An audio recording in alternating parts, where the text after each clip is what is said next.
Hi there, I don't know what I'm doing. Let's make creamy mushroom chicken.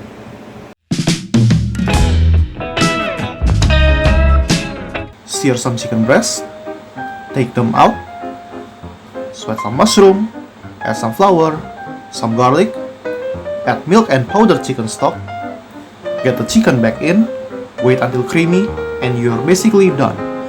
Here we have a creamy mushroom chicken. As someone who cannot cook, I think this recipe looks quite simple.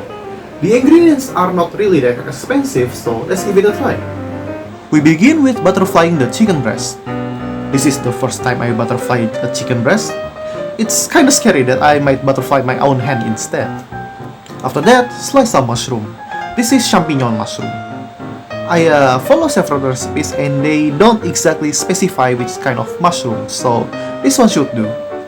Also, I will mince 2 cloves of garlic. That's all the prep that we need. Let's sear the chicken breast. Add oil to a non-stick pan and sear the chicken breast for about 2 minutes on each side. Also, they apparently don't brown properly. So I switched to my good old cast iron wok, sear them for about 2 minutes on each side, and it works perfectly. Heat up a non-stick pan and add the mushrooms in. Sweat the mushrooms until about half the original size. Add a tablespoon of flour and the garlic and mix them up for about a minute. After that, add 250 ml of milk and some powdered chicken stock. Don't add too much or it will be too salty. Mix until there are no lumps left and then add the chicken back in. Simmer until creamy and season to taste. And here we have our creamy mushroom chicken. Whoever says that this recipe is good with rice is a liar. It tastes disgusting. The chicken tastes okay, the sauce tastes okay, and the rice tastes okay. But together, they create this slimy abomination that slides around in your mouth. Gross! So I cut some potatoes and some broccoli, boil them, and call it a day.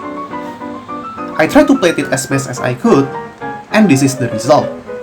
Like I said, I don't know what I'm doing. Please don't judge. The chicken and potato are amazing, but I think the broccoli really steals the spotlight. The broccoli absorbs the sauce like sponge, and when you put it in your mouth, it just explodes with flavor. So yeah, as someone who cannot cook, I really recommend this recipe. Just don't eat it with rice. It's just gross. Please don't. So this is the end of the video. Thank you for watching. Please subscribe, and I'll see you next time.